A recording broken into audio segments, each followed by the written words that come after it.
Hi everyone, and welcome to the Vane 0.020 update summary. This update has had a lot of under the hood work done, but we're pleased to present what we've worked on. As usual with our update summaries, we're only going to go over the biggest changes in the update in this video.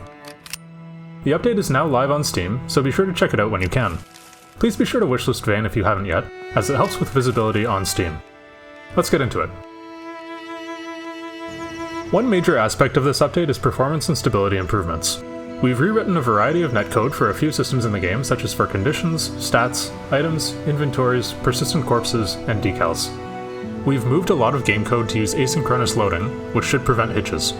We've appropriately scaled a ton of textures in the game to use less RAM and VRAM, and we've implemented a new system to save a lot of memory and CPU performance on vehicle loading. The landscape is now streamed in instead of always loaded, and in general, we've managed to significantly decrease the load time of both new games and save games.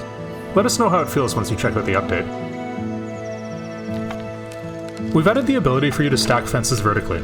You can no longer destroy stuff that has other stuff built on top of it. They do have a vertical limit, and we want to see what the community will make with this. If it gets abused, we'll deal with it then.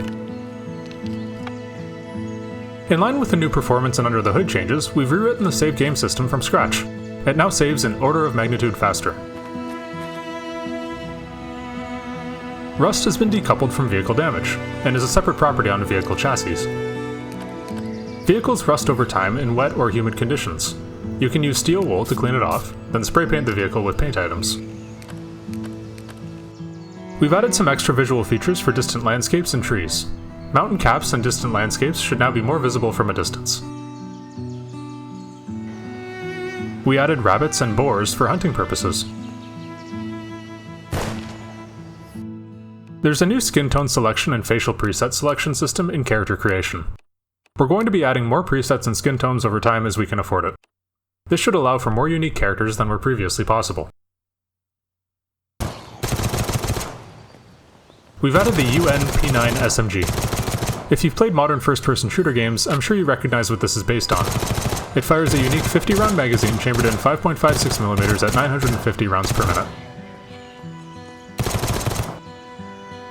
We've improved the planting and gardening UI. It now displays more information and color codes that information for you.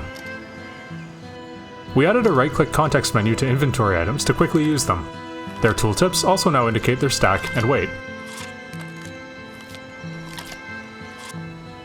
You can now build fluorescent lights for your base as an alternative to the classic floodlight.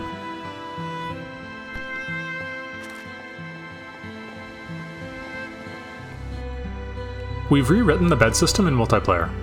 In multiplayer, when you sleep in a bed, you can have up to 10 slots to save.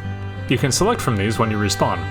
These each have a timeout to prevent abuse, and if the bed is destroyed or someone else has a utility cabinet nearby, you cannot use it. We welcome feedback on this as we're not really sure how it'll be taken. We've added a fish journal and, in general, a wildlife catalog system. We intend this to be a jumping off point for our hunting systems.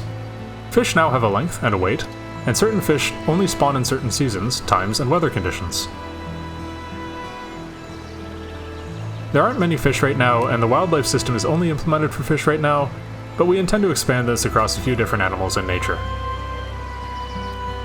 Finally, we've updated the in-game map to reflect the total size of the final game map. As stated in our frequently asked questions page, the final map is going to be 14.5 by 14.5 kilometers in area. On the current map, you can see the demo area as well as our planned early access area, which is currently being filled in. That about sums up the major updates in 0.020. As always, there are many more minor updates which you can look at on the Steam announcement patch notes, linked in the description. If you haven't done so yet, please consider giving us a free wishlist on Steam. If you are so inclined, you can also donate to the game's development via the link in the description. If this video is up, then 0.020 is live for free on Steam.